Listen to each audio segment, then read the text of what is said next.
I'm honored to be here, and as an outsider to your community, I'm honored to be invited uh, to share in your important work, very important work. And I was listening to the previous presentation and reminded of the progress we've made in our SMA community and the complications and the challenges scientifically associated with it. I work closely with the SMA community and also with the MLD community and families as a psychologist and as a parent of a young man who lived 26 years with SMA. I'm going to share my screen with you, and I want to share, let's see, excuse me, I'm better at the counseling than the technology. Here we go. So what I'd like to do within the context of being both a practicing psychologist and father of a young man who lived 26 years with SMA, share some lessons I've learned over these past 25 years, both from the experience of being the dad of Jack, who you see here as a little baby and as a young man a couple of years ago, and also as a psychologist who does specialize. I work very closely with many families like ours, and I'll say we and ours a lot in this presentation because I see all of you as members of the same community that I've been in, sort of a club that none of us chose to join. And I want to tell you, I don't know, I'm no expert on ALD, but I've read up a good bit in the past few days, and I want you to know how much I admire and respect the work that you're doing with your community on behalf of your community, and admire and respect the challenges associated with taking care of your children. I can relate to much of what I read, and I admire and respect what you do. So I'm going to share a few lessons I've learned along the way, which I believe are important lessons for all of us as we work hard to meet the challenges of parenting a child with a rare disease. First lesson I've learned came from my son's diagnosis. A diagnosis for a parent, any parent, for any rare disease is very traumatic and is very real. And the experience for me, it was November 7th, 1995, that date and that moment and that time at Children's Hospital of Philadelphia. I'm, by the way, in Westchester, Pennsylvania, outside of Philadelphia right now. That kind of gets burned into your soul as a parent. You never forget that moment. And you remember the sights and the sounds and the voices of the doctors and the people who were there with you. It's a very complicated and challenging time. I'm working with a group right now in Europe studying the psychological impact of a diagnosis of a rare disease for parents. We're doing a literature review, and we're finding what I found at a personal level, that there is much trauma, and it's a life-changing moment. You don't need a PhD in psychology to know this, but I want to emphasize it as a starting point for all of us. And this was my personal moment a couple of weeks after my son's diagnosis. And as you can see, I don't have many pictures of that time as a younger dad. It wasn't a happy time, but Jack was always happy, and you can see the smile on his face sitting on Dad's lap. But you can also see the exhaustion, emotionally and physically, in my face as I'm adapting to, reorienting to a life that I didn't expect. None of us do when we have a child diagnosed with a rare disease. Trauma is real and it can last. So where do we find hope when we're given a diagnosis that lacks hope? In my case, we were told that our baby, who was 6 months old at the time, would live for only another year. We didn't expect, the doctors didn't expect our baby to live more than another year from the time of diagnosis. So we were left without a lot of hope. We were told a lot about all the things our baby wouldn't be able to do, and not very much about what he would be able to do. So where do we find hope when we're left in this situation, traumatized by a diagnosis and reaching, trying to figure out how to take that next step forward?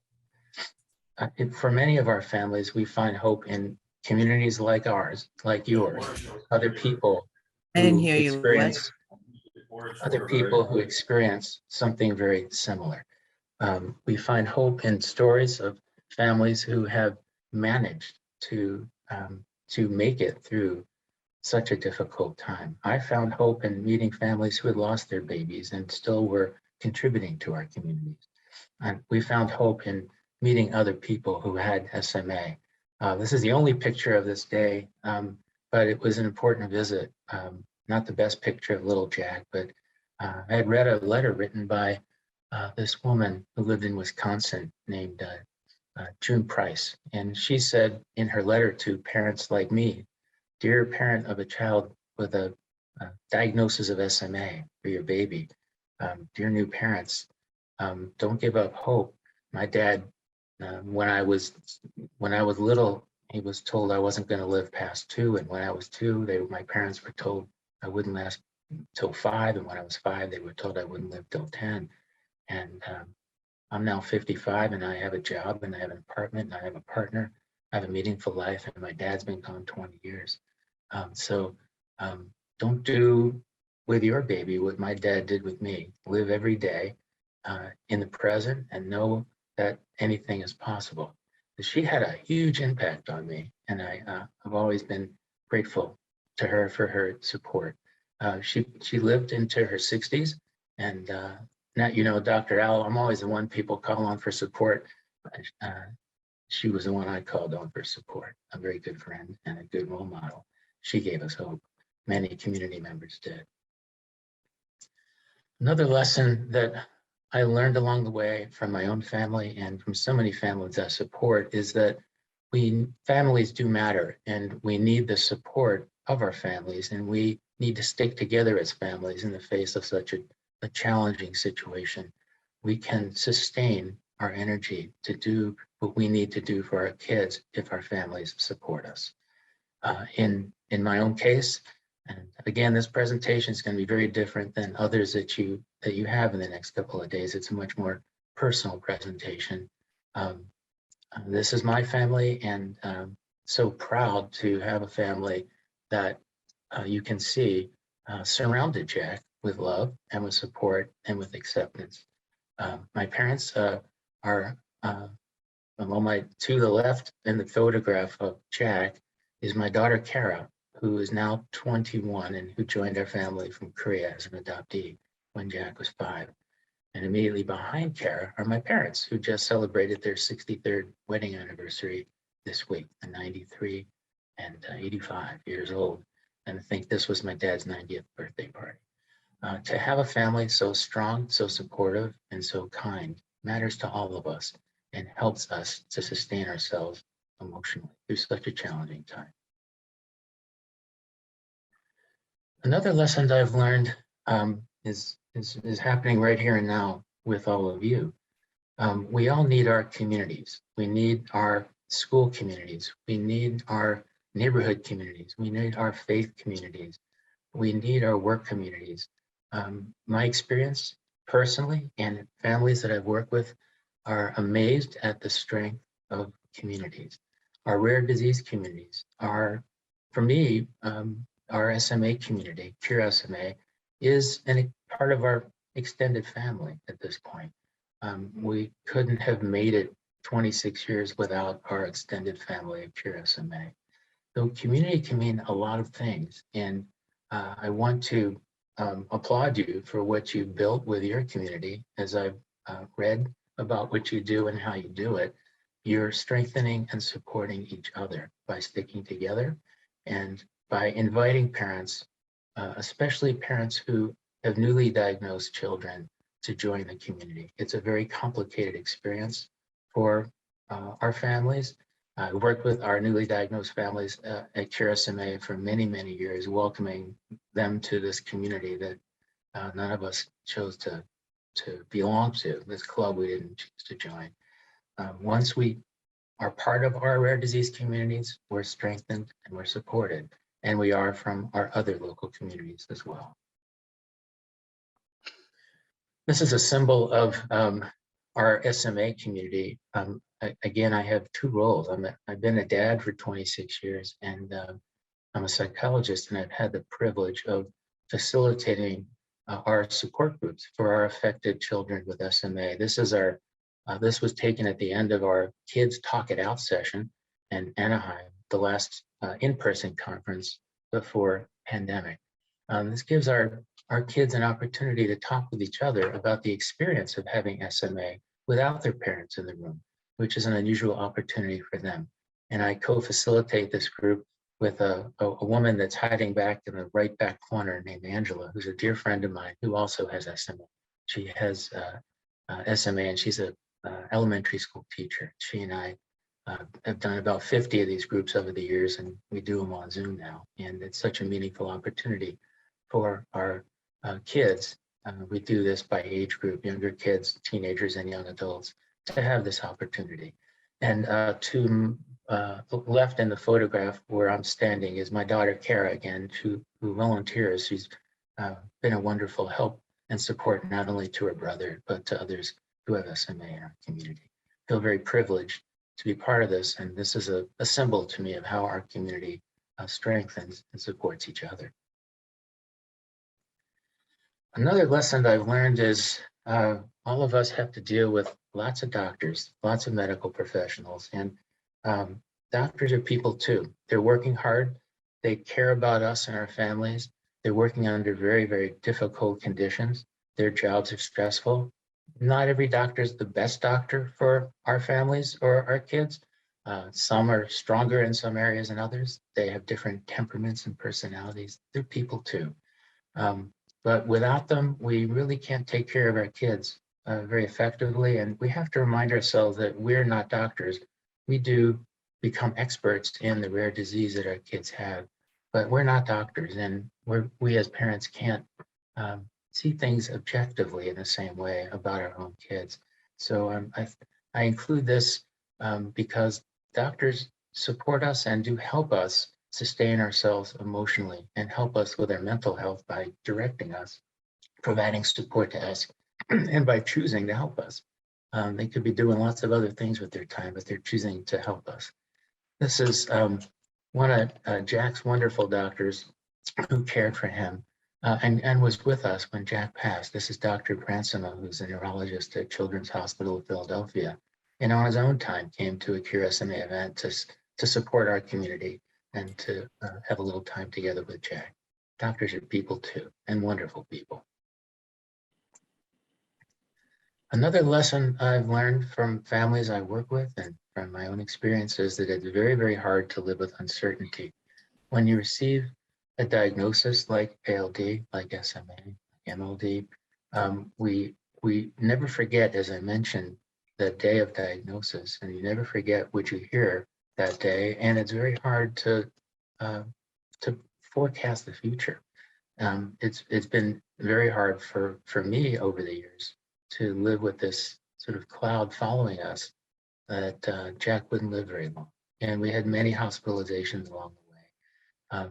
Uncertainty is a difficult challenge for all of us, and it's an important challenge to meet by staying in the present as much as we can, enjoying the moment, enjoying every moment that we can have with our kids, and having faith that what we're doing is the right thing for them.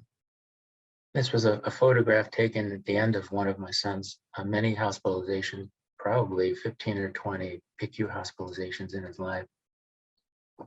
This is Nurse Chuck with us on the day before Jack was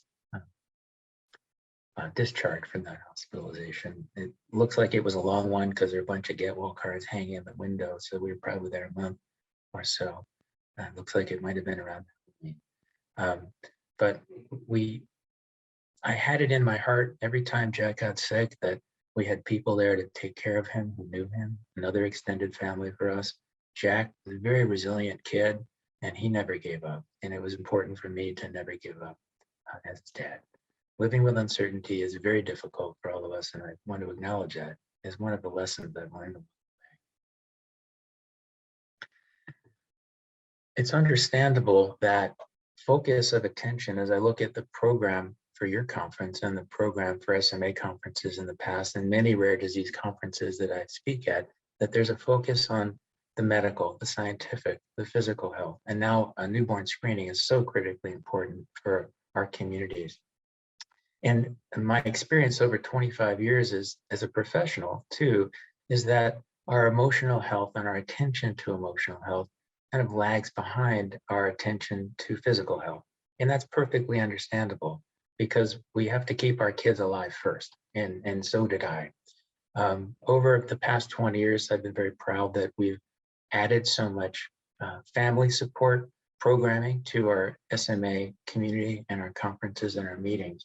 And now with COVID, there seems to be a spotlight shined on mental health and emotional health as an important issue for everybody, and which has been helpful, I think, in normalizing mental health as an area of need for all of us. Emotional health for our families is important too, and I think it's a lesson I've learned as a dad as well as a practitioner is that especially early on, I had a tendency to want to learn every little thing about SMA that I could. And I felt the need to do that, to keep Jack safe and to do my best care as a dad for him. But I didn't take care of myself as well as I could have early on, and I didn't spend as much time with Jack while I was busy searching for information about how to take care of Jack. So I would encourage all of us to balance our need for information and our need for medical and scientific attention and care to the need for our emotional health, the emotional health of our kids. Again, this is a photograph from one of our conferences some years ago, and the children having the opportunity to have a voice too, to speak up about their experiences. The kids are beautiful when they have an opportunity to express themselves. They talk about, the girls talk about, what do we do, Dr. Al, when we go to a middle school dance in our wheelchairs? And the kids ask, how can we get our parents to stop worrying about us so much? They give each other advice about how to respond when adults assume that they have a cognitive problem because they have a physical problem and talk over their heads to their parents and don't talk to them. So it's a very poignant and remarkable conversation these kids have with each other. I'm mostly the mic holder. They feel very important when they get to speak into a microphone. So emotional health is important for ourselves and for our kids. Another important lesson I've learned is that friends make a huge difference. This is true whether we have a rare disease or not in our families. Who can we count on when the chips are down? Who's there for us? Who do we know will always come through for us? Who can we talk to about anything, anytime? Who sticks with us when the going gets rough? Friends make a huge difference for all of us, and friends make a huge difference for our kids. I was so fortunate for Jack that he had so many friends at school and in the community who cared about him and included him. The young woman on the left of the foursome there invited, her name is Jane, and she invited Jack as her prom date at his high school prom some years ago. And he felt so supported, so included, and we felt so supported as a family that Jack was so loved and so included and had friends who cared about him so deeply. Another lesson I've learned, and I'm in the middle of a transition now of a different sort. Transitions feel monumental. When our kids move from one place in their lives to another's, when we move to a different home, when our kids move to a different school, when we move to a different doctor or a different hospital, a different medical system, healthcare system. There are so many important transitions for all of us in our lives, but for those of us with rare disease, our mental health is sometimes affected by transitions. And transitions are just much more complicated for families like ours than they are for other families. We can't just move to any house. We have to move to a house that's equipped for our child's special needs. We can't just send our kid to any school. We have to make sure that they know what to do in such an unusual situation if they go to school at all. Jack didn't go to school till he was in 5th grade because he was so medically fragile. When we make these transitions and we make them successfully, they feel really good. I love this photograph. It's like the last big group photograph taken in Jack's school life. And like any parents, so many parents I work with, rare disease or not, get nervous when their kids go from elementary school to middle school. And we were very nervous, and I was when Jack went to middle school.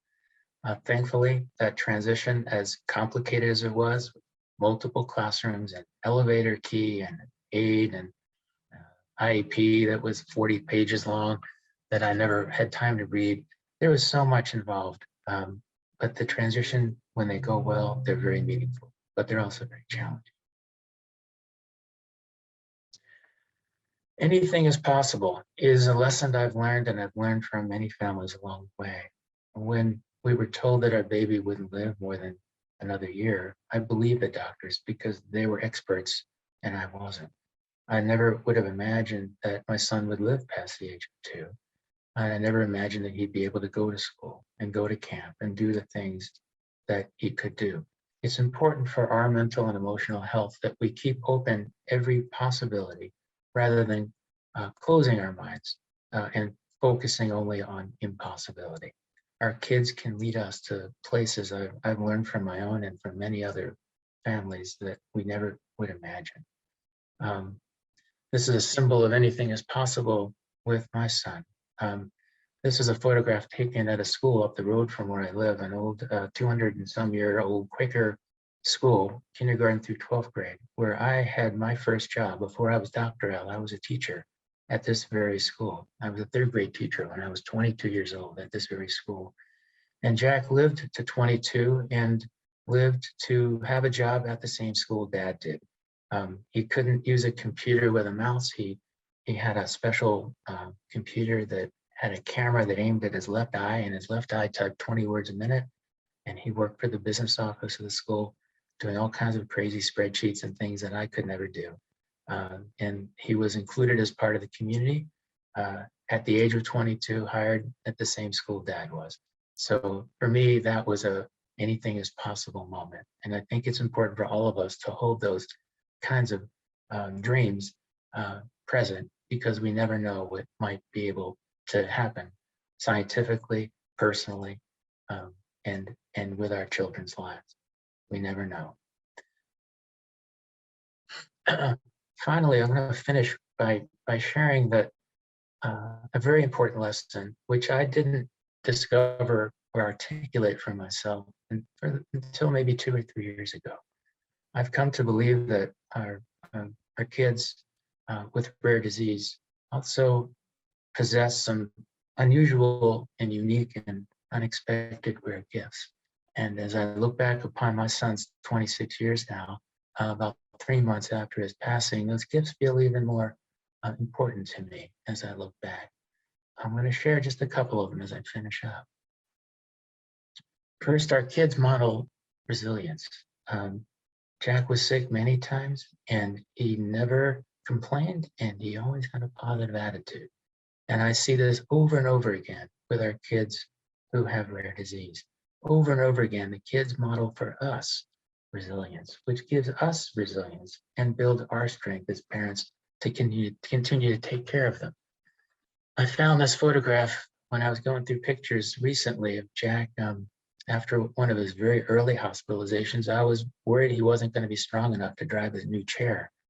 And I got him in that chair. I wasn't sure how long he'd be able to get to be in there. It was the day he came home from the PICU after a week. All he wanted to do, he couldn't pick up blocks. All he wanted to do was knock down the blocks. By the end of that day, I was exhausted. He was fine because I had to pick up those blocks and set him up about 150 times. And 150 times he knocked them down. So I've learned from Jack and lots of other kids that they possess the rare gift of resilience. Another gift that I've seen from our kids is our kids are magnets for open-hearted, compassionate people. My son and so many others draw to them people who are compassionate, who care, and who are really, really good people. Over and over again, that's what Jack did. This is Nurse Stacy. 10 years, she spent 3 nights a week as his night nurse, 12 hours, 7 p.m. to 7 a.m. She never missed a shift, 10 years. And when it was Christmas or Thanksgiving or New Year's, she'd say, Jack's not taking a holiday from SMA, so why should I? and she'd be there on Christmas Eve. She'd be there on New Year's Eve. These are the kinds of people our kids attract to our lives. That's a very unique gift for our kids to be able to pull in so many wonderful people to our lives. And I miss seeing Nurse Stacy. I miss the 14 nurses showed up at the house to honor Jack after he passed for dinner. I'll miss them as much as I miss Jack. We've come to learn how wonderful people can be and how wonderful people are drawn to help us. Jack had that unique gift. Our children are pioneers. Our kids do many things that nobody else has done. My son was the first to do online learning years and years ago, before everybody else was online doing school. Jack was online doing school because when other kids were sick or he was sick, it wasn't safe for him to be at school. He was the first one to do video conferencing to school. He was the first one to have a job in the state of Pennsylvania and have funding for transportation and 24/7 nursing.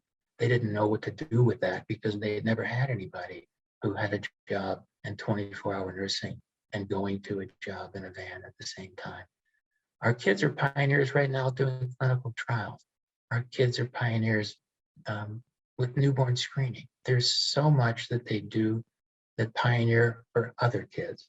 And I feel very, very proud that the work we did and that Jack did early on has led to not only newborn screening, but treatments for 3 different FDA-approved treatments for SMA. Kids like my son are now walking if they get gene therapy early on.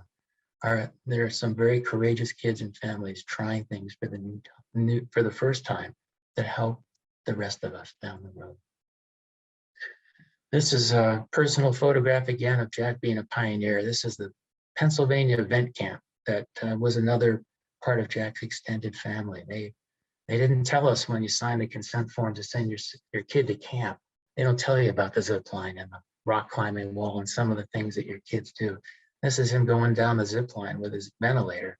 And the folks who make the ventilators wanted to put Jack in a commercial and say, really, see, it really is portable. Jack was a pioneer down the zip line with his ventilator. Very proud of him and the camp for providing that opportunity for him. And finally, probably the most important lesson I've learned, and something that I think has strengthened my mental health, strengthened the mental health of other families, is our kids, for all the challenges they present to us, for all the obstacles and hurdles and difficulties we all face as parents, our kids bring out the best in everybody around. I don't know anybody else who could enter a room without saying a word, and every single time, everybody else's big problems in that room got small as soon as they saw Jack drive his chair into a room. Our kids do bring out the best in everyone around them and in all of us. And I would say that as much as I wish Jack hadn't had SMA, I think his challenges and his disability and all the obstacles that he faced and that we faced together have made me a better person too and a better dad. So finish with that and with my thanks for including me today. And for my first presentation, I've done, 100 presentations or more, nationally, internationally, of all sorts, with all kinds of groups. This is the first one since Jack's passed, and I appreciate the opportunity today. Thank you. Dr. And I'm happy to take some questions and have some conversations. Sorry, Miranda, for interrupting you. And I just do want to thank you again, Miranda and Elisa, for including me today in your community. Thank you so much. I want to direct you to the chat because I want you to see how much our community appreciates you being here, especially now. So please take a look. And just, you're going to have to scroll for quite a while. But I do want to point out, because it is such a small world, Catherine said, thank you so much for sharing. I remember your family from many years ago when I was a brand new nurse at DuPont. I remember your family from all those many years ago. And then there's just a lot of praise that follows that. So I wanted to make sure that you saw that. We have one question so far in the chat, but if it's all right, I would like to start out with a simple question of, because you do wear both these hats of the professional experience and then being a rare disease dad. For those of us, when we get this diagnosis and we feel like maybe we're not handling it and we do need help, how do we know when we should be maybe seeking out professional help? If there's any tips you can share, because I remember not being sure. I didn't know if it was a mistake. So any advice you can share on that, because I know a lot of us struggle with that. Sure. Thank you. And thank you for all the chat comments. And thank you, Catherine. Another extended family, DuPont Hospital. We just to comment, Catherine, and to all of you, that PICU became such everyone was a bunch of uncles and aunts for Jack. He felt so safe there. And we were there, my daughter and I, Thanksgiving. We delivered the turkey. We have fed the doctors and nurses. Jack has taken great pride of, I think, 13, 14 years in a row, bringing Thanksgiving meal to all the staff there on Thanksgiving Day. So we kept the tradition up, Catherine, my daughter and I this year. It's a wonderful place. And thank you for I just wanted to say that I have not worked there in probably 17 years. So he was very young and I still remember him. So you are right. He touched people very much. I'm in Boston now and I signed on and saw his face and remembered it right away. And it was many years ago. So he was very special, and you were your family was amazing to watch. So I think thank you. It's a small world and the circle comes round and around. Thank you, Catherine. Miranda, to your question, back to being a professional now. To answer your question, we all receive support in different ways and from different people. Our families can help us, our friends can help us, our communities can help us, and that may be adequate. The answer to your question is that when our day-to-day functioning is disrupted, if we can't sleep well, we can't eat well, if we're crying all the time. I don't cry all the time. I'm just have a couple of tears because of this thing so new for me to talk about Jack after his passing. But if our day-to-day functioning is interrupted, if symptoms interrupt us, then that's your cue to reach out to a professional. The most complicated problems are, in my practice, are often solved by paying attention to eating and sleeping. And the most, the simplest clues for me as a professional that a person needs additional support is when appetite and sleep are disrupted. I'm oversimplifying, but those are two of the most common mileposts to pay attention to, the most common areas of function to pay attention to. If we're sad all the time, if we're lacking energy and not feeling like we can get out of bed in the morning, if we're not enjoying the things that we normally enjoy, if we're really thrown off to the point at which our day-to-day functioning interrupted, that's when it's time to reach out to a professional. And it's very common. I want to just say that it's actually more unusual for a family faced with the kinds of challenges that you are and I have been to not need professional support at one time or another. That would be uncommon. It would be uncommon not to have some of these symptoms at some point, and most commonly at time of diagnosis and the immediate time.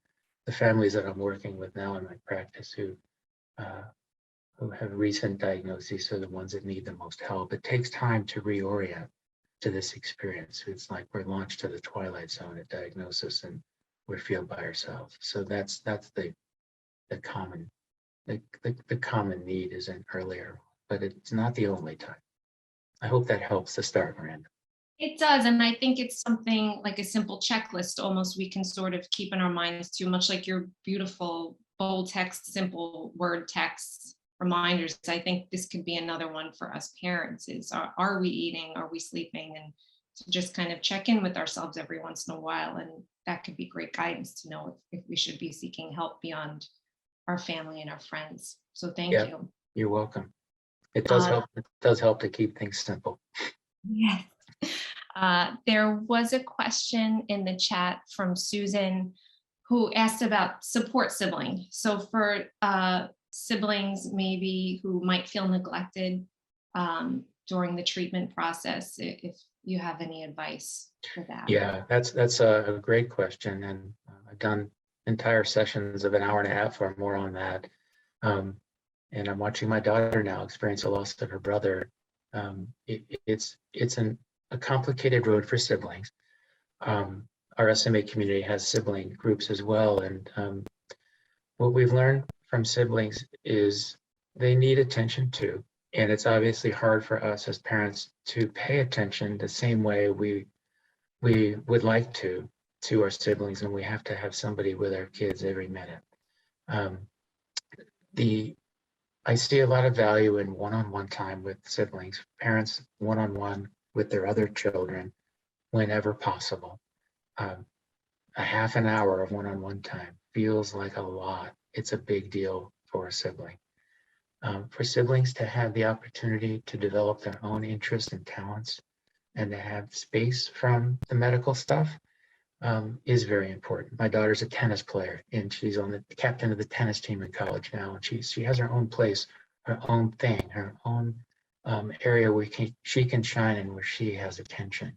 And that developed over a period of time. So anything you can do to nurture your other children's gifts. As I mentioned, our kids with rare disease have some unique gifts. Our other kids do too. And we want to do our best to allow them to nurture those gifts and to have some space from the medical stuff and the challenges associated with their siblings' medical situations. And third, it does help for siblings to be able to have contact with other siblings. The first time my daughter went to an SMA conference, it was because she saw a sibling session. She wanted to talk about what it was like to be Jack's sister. And she's come every year since she was like 9. So that is fuel for their emotional tanks as well. I could go on for a long time about siblings, but we don't have that kind of time now. I hope that helps to start. And I'd be more than happy to share more in the future about how to support our siblings. It's a different type of challenge in our unique families. Thank you. I see a hand raised from Emily Hardy, but I'm not sure that might be from my podcast question earlier. Emily, did you have a question? I just don't want to miss you since we have 2 minutes. Okay, maybe not. I will ask just one more question if I could squeeze it in, just because I know it relates to a lot of people here. A lot of people in the ALD community, and I know you see this in the SMA community as well, we're not just rare disease parents, but we're advocates. So we're trying to help other people, oftentimes through our own organizations. And I'm just in awe of you thinking about what you're going through now. And then I'm sure you have counseling sessions later in the day. How do you manage both and keep it together? And do you have any advice? Because I struggle with it. I have weak moments. I had a breakdown just 2 days ago, I think, in planning this conference and thinking about the families that were joining us. So do you have any advice for those of us that? Yeah, that's a great question. And today is a great example of a challenge for me. Yes. Thank you for the question. I have counseling clients in 15 minutes, and I will the rest of the day, one answer to your question is, as a counseling professional, it's actually been easy to run my practice because everybody else's problems are smaller than mine, mostly. Things, Jack always has kept things in perspective for me, and he always did when he was alive and when he was in the hospital, especially. Everybody else's problems are a little bit smaller. But I think a more practical response to your question, Miranda, is we all have to kind of check our emotional fuel gauge. Now, we have a fuel gauge on the car that tells us how much gas we have in it, and we go get more gas before we run out. I did that when I made the decision to take on this presentation.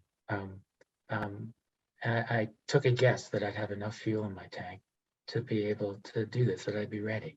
I took some time off after Jack's passing from work for 3 weeks, and this is the first presentation in 3 months. October 5th he passed. I've been watching my fuel gauge. And I've always done that for all these years. I've asked myself, what's reasonable for me to handle? And as an advocate and as a leader, Miranda, I can tell you that other leaders that I've supported over the years within the SMA community and others, other rare disease communities, sometimes quote burn out. And you'll see social media posts, I'm taking time off because I burn out. That happens because we're so busy looking after everybody else that we're not taking our own pulse and monitoring our own emotional fuel gauge.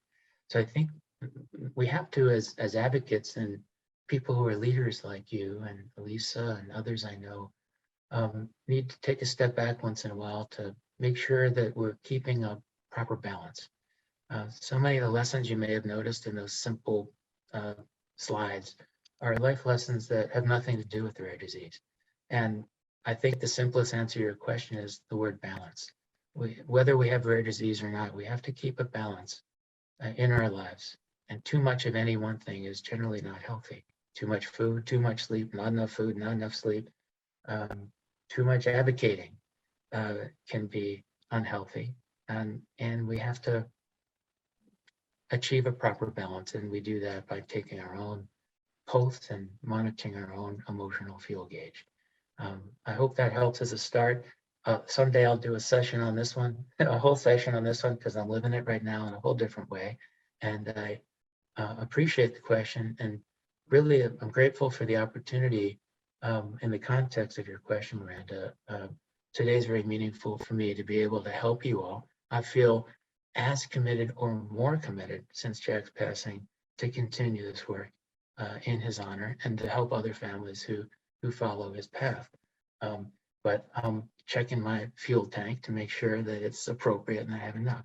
I had enough today, and I hope I did justice to this conference and your group, and I'd be privileged to help again in the future. And I hope that you benefited from the time with me. I've benefited from the time with you, and I'm grateful. We did. Thank you so much, Dr. Al. We really, really appreciate it. And please continue to look at the chat.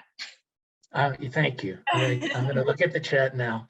Thank you also very much, and hope you enjoy the rest of your conference. Best to all your families, and if I can be of help to any of you, feel free to reach out. I'm here. Thank you so much. Take care.